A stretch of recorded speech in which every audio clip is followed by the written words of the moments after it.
loves, welcome back to my channel. So as you could tell, I am sick just by my face and by my voice.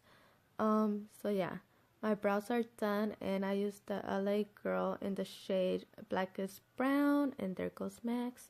Okay, moving on, the eyes. I'm using the Honey shade. It's just a shimmery color from the Beauty Creations Sugar Sweets palette.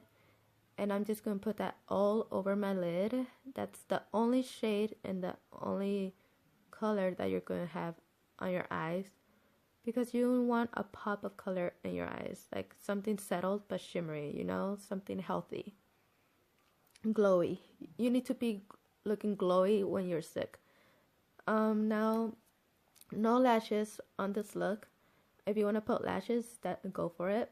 But I'm using the L'Oreal Voluminous Lash Paradise Mascara, and Segun, this mascara is the dupe for the Too Faced Better Than Sex mascara.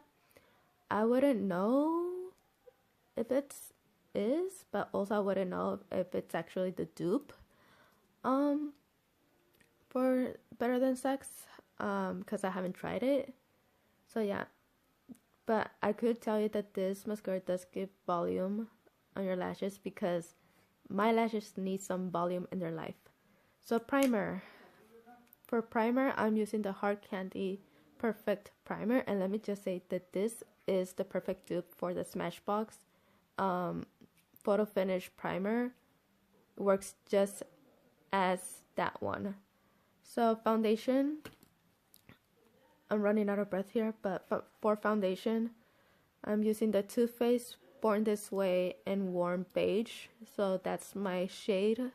This is the best high-end foundation that I've ever used. It's my favorite one. And the dupe for this one is the Milani one, and for that one, I'm a shade 4, medium 4. So yeah, I've been using this since my birthday. This foundation. This is actually the second bottle already. So now I'm going back to the palette. I'm just grabbing the Cream Pie shade on that palette and just put it under my brows for the brow bone highlight, you know. And I'm just retouching my lashes. Need to have that extra curled because, like I said, my lashes go flat. So yeah. And here I'm just wiping out the foundation on my lips. Even though I go back with the brush and just like dab it on the top part of my lips. And the lip gloss I'm using is the Lip Smacker and Watermelon. And this smells like watermelon and it does taste like watermelon. If you're my age, you guys know we used to buy these when we were little. So yeah, and after this, you're just going to grab the Urban Decay Quick Fix setting spray, and it gives me a dewy finish. And like I said, you want to look glowy when you're sick, so it gives you the healthy look. And that's about it. Don't mind my pelitos, but also don't forget to subscribe, and I'll see you guys on my next video. Mwah.